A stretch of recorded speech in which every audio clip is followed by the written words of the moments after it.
Kalau kami lihat, pertama dari sisi inflasi, realisasi yang 5,9 kalau kita lihat itu masih di bawah dari hitungan awal atau estimasi awal pemerintah. Dan yang kedua, ini kalau dibandingkan dengan Bloomberg Market Consensus, itu juga masih di bawah Market Consensus Bloomberg, Mbak, yang perkiraan itu di dalam Bloomberg itu 6% gitu. Nah ini tentu ada beberapa faktor gitu ya. Satu hal yang juga kami faktor yang bisa realisasi inflasi tersebut adalah harga bergejolak yang bisa kita kendalikan hingga memberikan kontribusi sebesar deflasi 0,9%, Mbak. Jadi ini satu hal yang bagus yang dilakukan dengan sinergi dan koordinasi yang kuat. Kemudian juga kita juga punya kebijakan gitu ya yang kita harapkan bisa menyerap sebagian shock yang ditimbulkan dari kebijakan kenaikan penyesuaian harga BBM sebelumnya. Beberapa kebijakan dari harga pangan yang coba kita kendalikan, misalnya pertama ada kegiatan operasi pasar gitu ya yang dilakukan oleh berbagai KL. Kemudian juga kita mengoptimalkan cadangan beras pemerintah yang ada di Bulog untuk memastikan ketersediaan pasokan maupun status harga beras. Kemudian juga kita mendorong, kalau kita lihat sebenarnya kontributor dari kenaikan harga inflasi volatile food itu sebenarnya bisa kita tanam sendiri gitu ya. Maka kemudian pemerintah mendorong gerakan tanam pekarangan. Yang lain juga adalah kita juga dorong untuk subsidi ongkos angkut gitu. Di level daerah, kebijakan meredam atau mengendalikan harga pangan ini itu juga kita kemas dalam gerakan nasional pengendalian inflasi pangan. Jadi TPD di daerah, bekerja dengan kantor perwakilan Bank Indonesia di daerah itu betul-betul extra effort mengendalikan harga pangan dengan berbagai kebijakan, misalnya dari pelaksanaan operasi pasar murah, kemudian mendorong kerjasama antar daerah, subsidi ongkos angkut, termasuk juga bantuan sarana perasaan pertanian gitu. Ini beberapa kebijakan yang kita harapkan bisa menyerap sebagian shock yang ditimbulkan dari kenaikan harga BBM kemarin, Mbak. Jadi sekali lagi, angka 5,9 itu kalau kita lihat di market konsensus itu masih lebih rendah dari market. Kemudian juga kita juga punya beberapa kebijakan yang dikemas tadi dalam penguatan kebijakan di TPID dan TPIP, juga beberapa kegiatan lain, Mbak.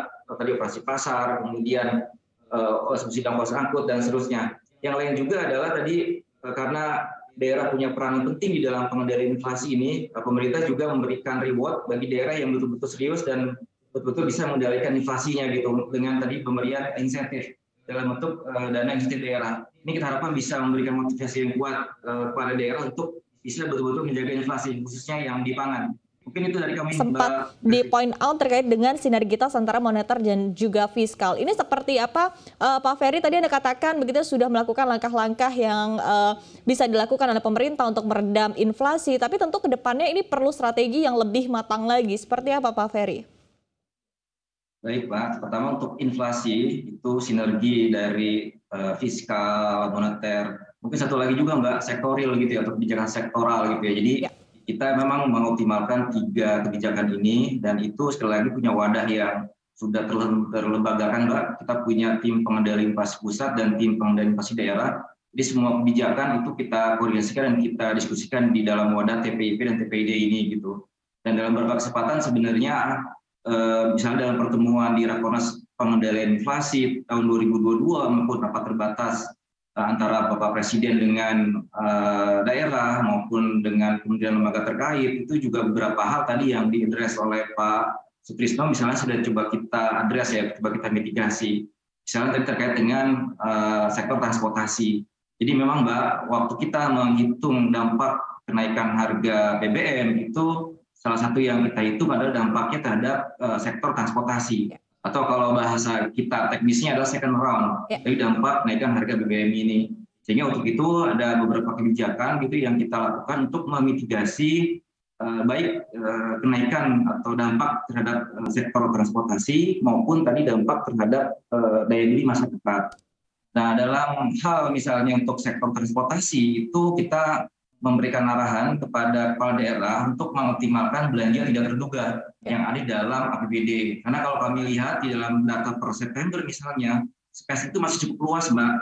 realisasi belanja tidak terduga di daerah itu masih cukup kecil gitu ya, sehingga ini yang diharapkan oleh Bapak Presiden untuk bisa dioptimalkan gitu. Jadi sebagian dari kenaikan harga BBM yang ada di dalam risiko transportasi diharapkan bisa diserap dengan pemanfaatan belanja tidak terduga ini dalam bentuk tadi misalnya subsidi ongkos angkut. Ini sebenarnya bukan hal yang baru Mbak di dalam kita pengelolaan inflasi atau di tim pengelola inflasi daerah. Ini bagian dari instrumen kita sebenarnya. Di beberapa daerah ini sebenarnya sudah dilakukan gitu, dan sekarang ini kita lebih sistematiskan untuk tadi meredam dampak kenaikan dari risiko inflasi di 2022. Yang lain juga kita dorong adalah pemanfaatan alokasi belanja wajib dari dana transfer yang diberikan oleh daerah.